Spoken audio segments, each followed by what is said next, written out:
¿Qué tal, amigos? Por si no sabían, recién salió a la luz una investigación donde empleados de la industria pornográfica aseguran que están usando este tipo de películas, series, etcétera, para convertir a los hombres heterosexuales en homosexuales. Además, están introduciendo contenidos trans donde aparece una mujer penetrando a un hombre siendo ambos trans.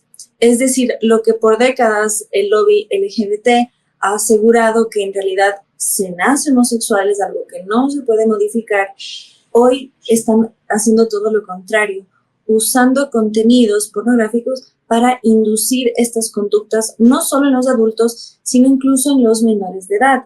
Aseguran que así los muchachos con inquietudes, con dudas sobre su identidad, se podrán ver reflejados. Y esto último es preocupante porque ya no se trataría de la industria para adultos, el cine para adultos, sino que cada vez es menor la edad de las personas que ven este tipo de contenidos. Recientemente, la actriz Mia Khalifa hizo un en vivo donde se encontró con sus seguidores. Enciende la cámara y había 3 niños menores de 10 años emocionadísimos porque iban a conocer a su ídolo. Mia al principio se sorprende, luego se ríe al ver la edad promedio de quienes la ven. Y es que el promedio de quienes ven cine pornográfico o pues películas de esta índole tienen apenas 10 años. De manera que no se limita a los adultos, sino que no solo se está llegando a estas mentes jóvenes, sino incluso queriendo adoctrinarlas. Frente a esto, el comentarista Michael Knowles, de Daily Wire, advierte a los políticos que deberían involucrarse porque ya van contra ellos, es decir, para convertirlos, y sobre todo el hecho que llegan a menores de edad. Michael Knowles asegura que esto los conservadores lo tienen claro y que incluso la izquierda más radical también. Pero quienes no están hablando del tema son los libertarios en nombre de la libertad precisamente, pero él dice que no es libertad, sino esclavitud. Esclavitud a sus bajos impulsos y a una industria que se alimenta de sus necesidades y que además les induce a conductas insanas. De hecho, hizo un programa sobre Billie Eilish, la cantante, que asegura que la pornografía le dañó el cerebro, puesto que tuvo una exposición muy temprana y causa daño. De hecho, esto está demostrado científicamente. La sobreexposición causa daño en el cerebro, puesto que lleva a la gratificación inmediata, pero no hay un otro que participa de esta acción. Entonces es una falsa interacción. Frente a esto, el autor del libro Una defensa del liberalismo conservador, Francisco Contreras, quien fue legislador de Vox en España, dijo que es importante que los liberales empiecen a hablar de estos temas e incluso a combatirlo, puesto que llega a los menores de edad. Causó mucha controversia, debate, incluso en Juan de Mariana, el instituto, hicieron un artículo en contra de estas declaraciones y pues hoy más que nunca vemos que es vigente, que es necesario hablar del tema, sobre todo porque está impactando a los menores de edad y porque abiertamente está sirviendo para ideologizar, en lugar que haya una infancia plena, que los niños se dediquen a jugar, se está cada vez más induciendo a las llamadas infancias trans, donde son mutilados, castrados y hormonizados. Y ahora la industria de la pornografía lo está impulsando en nombre de la afirmación de género. Por eso hoy tendremos en pantalla a Francisco Contreras, quien nos hablará sobre la importancia de combatir este fenómeno precisamente desde la libertad como responsabilidad. Bienvenido, Francisco. Buenas tardes, encantado de estar aquí. ¿Qué tal? Encantados nosotros de tenerlo. Por favor, explíquenos un poquito por qué es importante y por qué hace hincapié particularmente que los liberales defiendan este punto. Bueno, yo creo que ha habido una evolución del liberalismo sobre esta cuestión de la pornografía, una evolución que a mí me parece errónea y necesitada de reconducción, ¿no? En aquel trabajo que citabas y que publiqué hace 4 años, yo reflexionaba sobre un artículo de Ronald Dworkin, que es un importante filósofo del derecho diríamos, liberal en el sentido norteamericano, es decir, digamos, un pensador de centro-izquierda, socialdemócrata, próximo al partido demócrata, un pensador progresista. Entonces, en aquel trabajo de finales de los 70, principios de los 80, Dworkin reconocía que la pornografía era degradante, tanto para quienes la practican o para quienes venden su conducta sexual como espectáculo para otros, como para quienes la consumen, para quienes lo contemplan. Es degradante para ambos, concedía que es algo sórdido, que es algo deshumanizador, etcétera, pero a pesar de todo terminaba afirmando el derecho a la pornografía en nombre de la libertad individual y apelaba al famoso principio del daño de John Stuart Mill en su obra On Liberty, sobre la libertad, en 1859, que es un poco la Biblia para muchos liberales. Y allí, como es conocido, Mill afirmaba que la única razón por la cual el Estado puede ejercer coacción sobre un ciudadano es evitar que haga daño a otros, la prevención del daño a terceros, no su propio bien físico o moral. Es decir, el hecho de que algo sea bueno para él, en sentido moral o en sentido físico, no es razón suficiente para que el Estado, el gobierno, pueda obligarle a hacer ese algo. Sí puede ser razón suficiente, añade Mill, para sermonearle, para argumentarle, para intentar convencerle de que haga lo correcto, de que haga lo que es bueno para él. Pero no para obligarle, ¿no? Entonces, creo que la posición de Mill, primero, deja espacio para una estrategia antipornografía del gobierno. Es decir, siempre que no sea una estrategia coactiva. Es decir, igual que se hace, por ejemplo, con otros hábitos nocivos, como puede ser el consumo de alcohol, el consumo de drogas, etcétera, ¿no? El consumo de alimentos muy azucarados. De acuerdo, no están prohibidos ni el alcohol, ni el tabaco, ni los alimentos azucarados, pero no hace campañas de concienciación sobre hábitos saludables, etcétera, intentando disuadir a la gente de hacer cosas que son malas para ellos. Pues bien, el mismo enfoque se podría aplicar perfectamente a la pornografía. Está comprobado que, por ejemplo, la pornografía genera adicción, como decías antes, ¿no? Es decir, esto lo confirman muchos usuarios y ya se conocen incluso los mecanismos neuronales a través de los cuales se instala esa adicción en el cerebro, porque el consumo de pornografía secuestra las llamadas autopistas de gratificación del cerebro, ¿no? Siguiendo los mismos circuitos que sigue el consumo de sustancias, precisamente. Y el centro de gratificación del cerebro bombea dopamina desde el momento en que la persona empieza a ver pornografía, a ver porno, etcétera. Bueno, esto es algo perfectamente estudiado.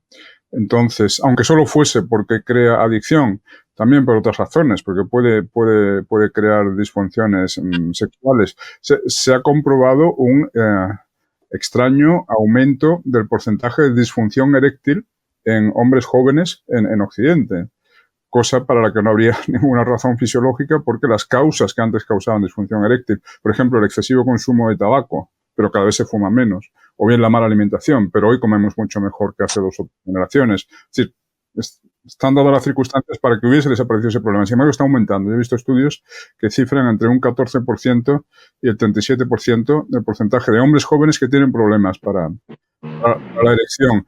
Parece que esto está relacionado con la pornografía, porque los hombres adictos a la pornografía ya solo consiguen excitarse a través de la pornografía y no con el sexo ordinario con personas reales, ¿no? Bueno, en base a todos estos daños que la persona se inflige a sí misma haciéndose adicta a la pornografía, el gobierno estaría perfectamente legitimado desde premisas liberales del propio John Stuart Mill para intentar convencer a la gente de que no produzca y no consuma pornografía. Pero es que sería incluso discutible que el propio principio del daño no sea aplicable para justificar una intervención aún más enérgica del gobierno, una intervención coactiva, por ejemplo, de prohibición de la pornografía. Porque es que no solo uno se inflige daño a sí mismo, uno inflige también daño a otros. Estamos infligiendo daño a los niños, como muy bien has dicho, ¿no? Cada vez desciende el umbral de edad en el que los menores se inician en el consumo de pornografía. La educación sexual hoy día está teniendo lugar no en el hogar, no en las iglesias, no en las escuelas, sino en los vídeos porno consumidos a través del móvil. Esto es aberrante, esto es algo contra cualquier sociedad, contra lo que cualquier sociedad sensata debe intentar defenderse, y los liberales sensatos deberían comprenderlo. Wow, me encanta esto que menciona. Obviamente no me encanta porque me alegra, sino porque se salga a la luz el hecho que el consumo de pornografía está afectando la sexualidad de la gente. Una de las críticas al texto de Contreras por parte de Juan de Mariana era que lo acusaban de moralina. Y vemos justamente que hay una falla de concepción ahí. Justo él hablaba de la iglesia, por ejemplo, que hay también una confusión en torno a qué se piensa de la sexualidad justamente como algo sagrado. Y como algo sagrado es algo que debe ser custodiado y protegido. Hay toda una mala comprensión sobre esto. Pero justamente yo quiero destacar esto. Y lo he mencionado mucho en torno a, por ejemplo, el feminismo radical que expone los pechos de las mujeres, siendo los pechos un órgano sexual secundario que produce placer e incluso puede conducir a la mujer al orgasmo. En lugar de poder estimular esa zona y tener una sexualidad más placentera, la sobreexposición más bien vuelve callo esa zona, limita la sensibilidad y por ende reduce el placer sexual. De igual manera vemos con el caso de la pornografía, que está inhibiendo el placer sexual, está causando daños en la relación de pareja, en la forma que se relacionan las personas de sexo opuesto, ¿no? Porque dejar en claro, esto no se limita al caso homosexual, como se dijo al principio, que se está haciendo abiertamente una campaña de propaganda, sino incluso la interacción entre hombres y mujeres, porque además hay que hablar de algo real. Suele ser muy violento el contenido y se extiende un umbral de tolerancia, de estimulación, de lo que ya no genera placer y buscan emociones cada vez más fuertes. En esta investigación por parte de la periodista Aiden Young, que mencionamos al principio, ella destacó que Pornhub, una de las plataformas más grandes del mundo, apela abiertamente a pedófilos. Y que ella llegó a esta investigación puesto que víctimas de abuso sexual querían bajar sus videos, puesto que son abusados y luego sus videos terminan siendo comercializados en Internet. Es decir, estamos hablando de abuso sexual, de tráfico humano, de pedofilia y de abuso sexual en general. Y lo peligroso que esto cause placer y estimulación sexual. ¿Cómo van a luego relacionarse las personas? Recuerdo desde Argentina vinieron una de las críticas más voraces hacia el texto de Contreras, que decían, ¿por qué no me permite tocarme? O en otros términos. Y ahí, si me permite, ahora que acaba de ganar Milei en Argentina y ha sido alegría para muchos, uno de los artífices del pensamiento que él tiene es Alberto Venegas Lynch, que nos habla sobre el respeto irrestricto al proyecto personal del prójimo, ¿no? Aparte con esta terminología cristiana.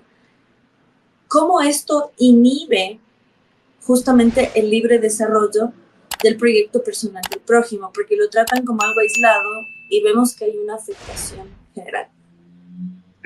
Claro, sí.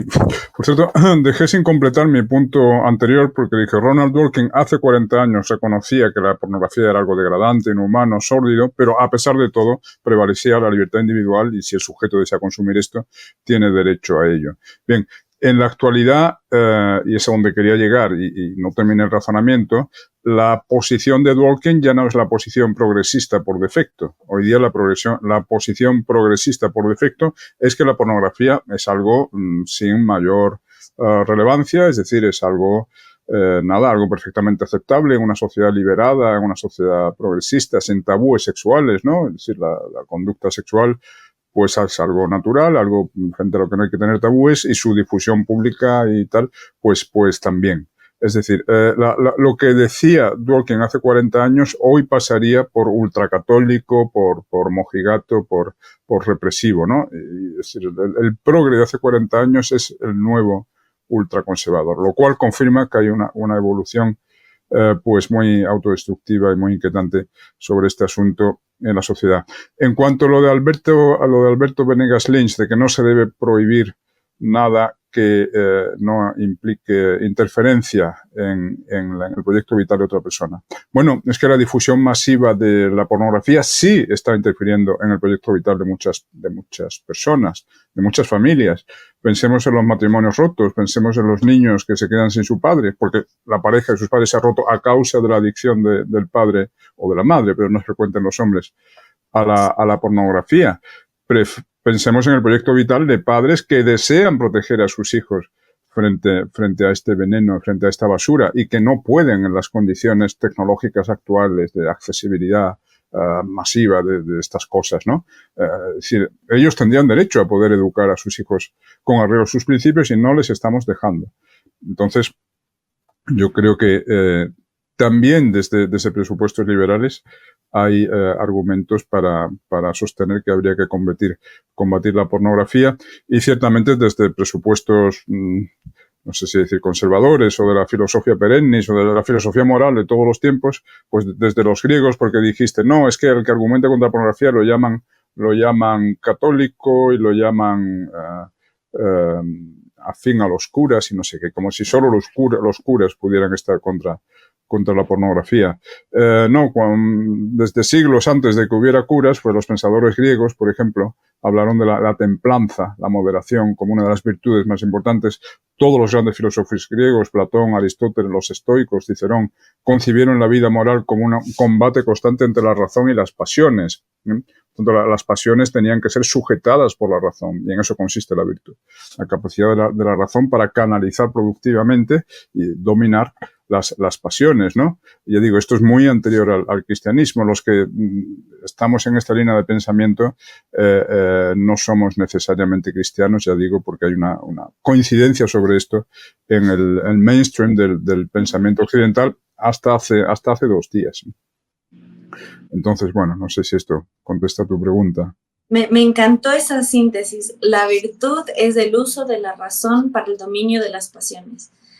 Y en ese sentido creo que la filosofía estoica es algo genial, así como Internet nos ha dado esta basura que bien destaca Contreras, también nos ha dado una exposición al pensamiento filosófico estoico, apela sobre todo a los varones jóvenes, porque hoy en día hay un ataque sistemático a la masculinidad, y esto le da un sentido de propósito. Aquí, por supuesto, sabrán, no es que somos antagónicos al pensamiento cristiano, a la moral, muy por el contrario. Lo que se busca en este programa es mostrar que no es la única manera, porque ya de antemano rechazan este pensamiento porque lo adjudican a la moral cristiana, pero entender que esto es algo de sentido común, por supuesto en una base moral y filosófica que nos une, y saber que como occidentales esa base empieza en Grecia, se fortifica en Jerusalén y se extiende, por supuesto, a través de Roma. Pero entender para quienes tienen tensión todavía con estas ideas, ver que no se limita a eso. Y dentro de este mismo ataque a la masculinidad, hace que sean dificultosas las relaciones entre hombre y mujer y que muchas veces acudan a la pornografía las personas, dado que físicamente no se pueden gratificar con otro porque están tan rotas las relaciones sociales. Y esto lo que permite es una escapatoria, una forma de evitar ese relacionarse con el otro, pero al final es falso. Entonces, ¿qué nos puede decir en ese sentido entre los daños que causa la pornografía en las relaciones humanas? Esta sensación falsa de obtener algo, porque al final no es con alguien más. Bueno, lo que acabo de decir es que efectivamente es una gratificación falsa y sobre todo que nos lleva a una sociedad onanista, ¿no? En el que la gratificación sexual se va a conseguir de manera solipsista mediante el consumo de pornografía, cada uno solo dándose placer a sí mismo. Una sociedad masturbatoria. Y bueno, eso es un horror, para empezar, incompatible con la reproducción de la especie. Si desaparece el sexo interpersonal, se acabó la reproducción humana. Puede sonar muy exagerado lo que digo, pero miremos simplemente es el tema al que vuelvo yo siempre una y otra vez. Si me sigues en las redes sociales, pues sabes que tengo una obsesión con esto. Cómo se están hundiendo las tasas de natalidad en todo Occidente. Cada vez nacen menos niños. Cada vez nacen menos niños porque cada vez se casa menos gente, cada vez es más difícil formar parejas estables, formar familias sólidas. Y una de las razones por las que esto ocurre es, sin duda, esto, el imperio de la pornografía y la posibilidad de obtener gratificación sexual de esta manera pues aberrante, degradada, sórdida y además individual, solipsista, ¿no? El ordenador sustituye a la pareja, sustituye a la esposa o al marido. Es terrible. Qué duro esto que nos cuenta y además afirma una vez más que no se queda en la persona, en el individuo, en la afectación del proyecto irrestricto del prójimo, sino justamente afecta a la sociedad en su totalidad y además no causa una satisfacción sexual total, sino una frustración mayor. Entonces, para quienes lo ven como una moralina... Sí, y esa insatisfacción, porque lo que dicen muchos adictos a la pornografía, es que la pornografía más light empieza a resultarles insuficiente. Al cabo de un tiempo necesitan cosas cada vez más duras, cada vez más extremas, ¿no? Y así se entra en una espiral de degradación y que puede terminar llevando a la violencia, porque después lo que ocurre también es que intentan llevar a la vida real las fantasías masturbatorias que han tenido a través del visionado de pornografía. Y este es un nexo que esto les fastidia mucho a ellos, a los que insisten en defender la pornografía, pero está acreditado estadísticamente un nexo entre el consumo de pornografía y la probabilidad estadística de cometer delitos sexuales, acreditado por la Policía Norteamericana, el Departamento de Policía de Michigan. Vi una estadística del Departamento de Policía de Michigan que decía que el 41% de los delincuentes sexuales habían estado consumiendo pornografía justo antes de cometer la violación o agresión sexual de que se tratase, ¿no? Es decir, ese proceso de degradación puede incluir el intentar llevar a la práctica lo que han estado viendo antes en los vídeos y tal. Wow, o sea que hay un vínculo real, estadístico, comprobado entre el consumo de pornografía y el abuso sexual. Sí, sí. Y lo más impresionante que conozco al respecto son las declaraciones de Ted Bundy, no sé si lo conoces, que fue condenado a muerte después de haber cometido 41 violaciones y asesinatos, condenado a muerte en Estados Unidos, y el día antes de su ejecución, y como su legado para prevenir a otros, explicó cómo es decir, él era absolutamente adicto a la pornografía, fue buscando cosas cada vez más extremas y oscuras, y así terminó pasando a la agresión sexual. Y testimoniaba además que llevaba muchos años en la cárcel y muchos de sus compañeros de prisión habían vivido lo mismo. Wow.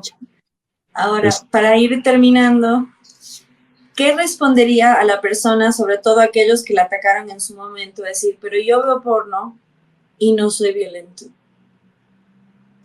Bueno, pues respondería que hablamos siempre de grandes números y de probabilidad estadística, que la probabilidad estadística de cometer agresión sexual se doble o triplique en caso de que seas consumidor de pornografía. No significa que todos los consumidores de pornografía vayan a ser agresores sexuales, pero se aumenta la probabilidad.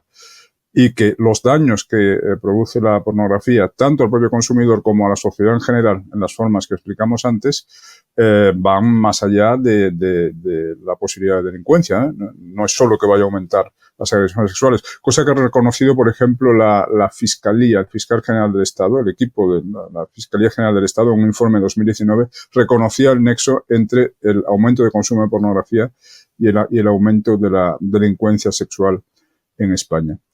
Pero ya digo, los daños tanto personales como sociales que genera esto no se reducen a que vaya a aumentar el riesgo de delincuencia sexual, sino que afectan, como dije antes, a la educación de los niños, a la sostenibilidad de las parejas y de las familias, a la generación de nueva vida y, en fin, a la sostenibilidad de la sociedad en su conjunto, en realidad. O sea, pasa en España, pasa en Estados Unidos, no es un hecho aislado. Y la excepción, justamente vemos, no es la norma. El que tu amigo, tu pariente, quien se jacte de escribir estos artículos en su contra, porque él no sea violento, no significa que la violencia no suceda. Y esto es importante porque cuando nos quedamos en la anécdota, ¿no? Entonces no se ve la estadística, no se ve el caso real. Y para ir terminando, dejar en claro, esto no es una promoción de cierto tipo de ideas, sino justamente apelar a ese público que es, como Michael Knowles destaca, el que no logra comprender la importancia de este fenómeno Y ahora que con el fenómeno Milei se ha popularizado las ideas de la libertad, esta doctrina, entender que esto es un fenómeno que se debe combatir, porque no hay libertad sin responsabilidad. Para quienes sabemos que la verdad nos hace libres, esto es un fundamento claro, sabemos el mal que causa, pero para quienes se quedan en lo que se llama la libertad negativa, entender justamente que el individuo no está disasociado de la totalidad de la sociedad y que así como afecta a terceros, también le afecta a sí mismo. Entonces, no confundir justamente en términos orwellianos la libertad con esclavitud, porque una adicción de esta índole te hace todo menos libre. Así que si quieres dejar unas palabras finales, bienvenido. Bueno, pues nada, soy incapaz de mejorar lo que has expuesto también en esta última intervención y nada, solo felicitarte por atreverte a tocar este tema porque pocos se atreven, ¿eh? Aquí nadie quiere señalarse como estrecho, como mojigato en temas sexuales. Es el gran tabú en realidad de nuestra sociedad, ¿no? El tabú ya no es el sexo, el tabú es la crítica de la anarquía sexual. Eso es lo que casi nadie se atreve porque hay un temor enorme a que te puedan decir que eres un antiguo o eres un reprimido. Así que, bueno, gracias por ser de los pocos que se atreven a tocar esto que está haciendo muchísimo daño a la sociedad y por eso algunos escribimos sobre ello porque no es que queramos fastidiar, es que nos preocupa lo que está ocurriendo. El gran pensador conservador Roger Scruton analizaba esto muy bien y él decía que el sobreentendido de la sociedad actual sobre el sexo es que es algo así como rascarse, ¿no? Uno es como un picor, uno tiene un picor y, bueno, pues se rasca y está algo tan intrascendente, tan natural y tan como eso. Y si eso fuera así, entonces, ¿qué sentido tendría, por ejemplo, que penalicemos si tener una relación sexual con alguien es como rascar a alguien? ¿Qué sentido tendría que las leyes penales castiguen con esa severidad tremenda, equiparable a la del homicidio, a la violación o incluso sin llegar a la violación, al abuso sexual, el acoso sexual, ¿no? Por un lado estamos diciendo que el sexo es algo perfectamente baladí, trivial, natural, etcétera, y por otro lado estamos haciendo leyes penales cada vez más severas para castigar cualquier relación sexual no consentida. Es decir, aquí hay algo que no encaja.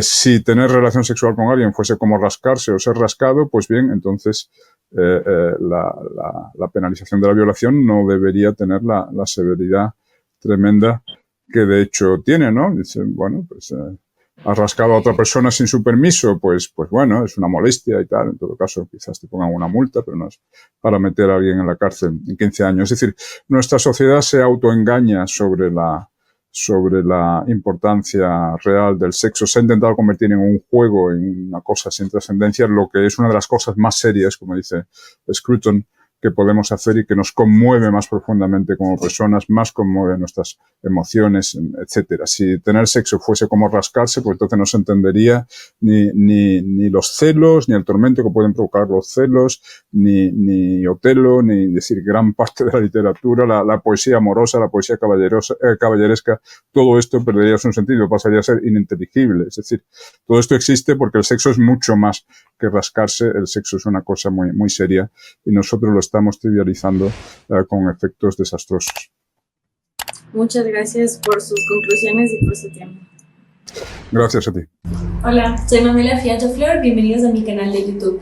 Hace mucho que me vienen pidiendo contenidos y la verdad no he tenido la oportunidad y por eso les pido una colaboración, así mantengo contenidos activos cada semana. Y lo mejor de todo es que ustedes pueden elegir los temas, se comunican conmigo y voy semana a semana actualizando. Y tengan algo muy presente, estamos no solo en una batalla cultural, sino literalmente en una guerra entre el bien y el mal. Y sabemos bien que del otro lado están bien financiados con tus impuestos. Así que bienvenidos a las colaboraciones y que surja de la iniciativa privada, de la solidaridad entre nosotros, para llevar la luz de la verdad en medio de un tiempo de engaño universal, como bien dijo George Orwell. Así que bienvenidos, pueden suscribirse y a través de Patreon pueden colaborar. Bienvenidos.